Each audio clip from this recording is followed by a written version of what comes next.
Hey guys, Osa here and welcome back to my channel. All that could have possibly gone wrong trying to make this video has gone wrong. Like, this is probably my 10th time filming this video. I hope the volume is on this time, but I was having some audio issues and some like focusing issues with the camera, but I'm glad that that's over and done with.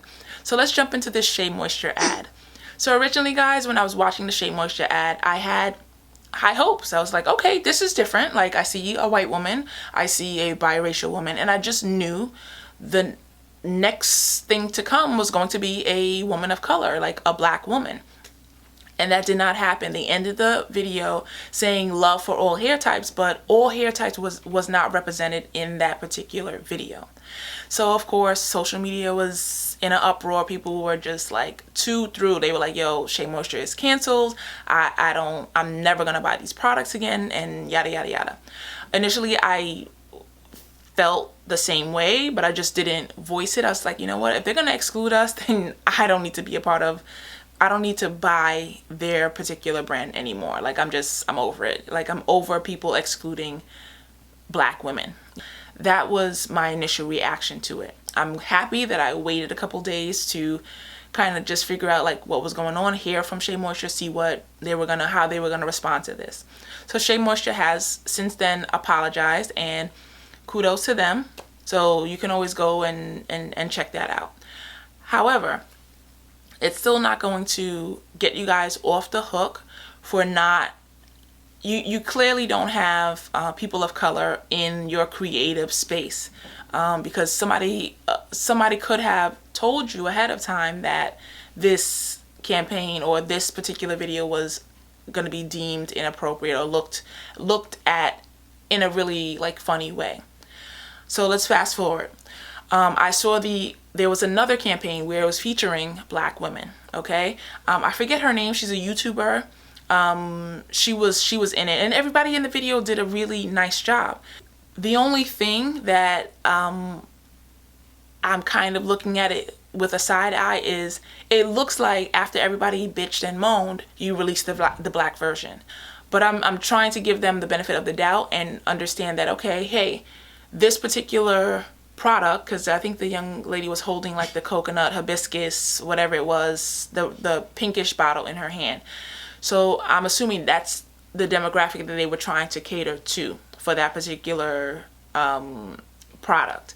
And then the one with black women, they were trying to cater to a different audience or a different type of product, which I understand now in hindsight. But I think taking a little bit more time to just understand, okay, how are people going to respond to this? How is my main demographic going to respond to this? And I just didn't think that they took that into consideration. I saw a lot of the comments that were saying that, oh, because they're black owned, they don't need to expand. And that's not true.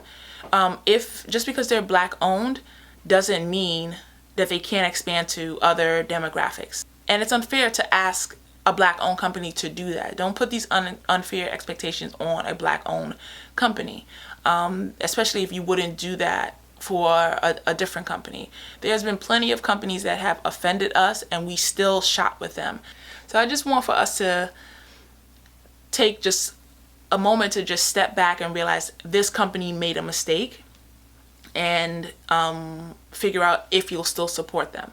Now, a whole nother conversation is, did they change their formula, and why is it not working for type 4 hair anymore?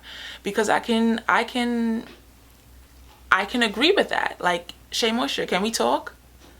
Your products are not working for my hair anymore, and I can't really explain why. At first I thought it was me, that I bought maybe like this batch was like messed up, and I just kept buying, and I kept thinking to myself like, yo, it's not working the same way it used to for me. So with all of that said, Shea Moisture, I like what your company is about.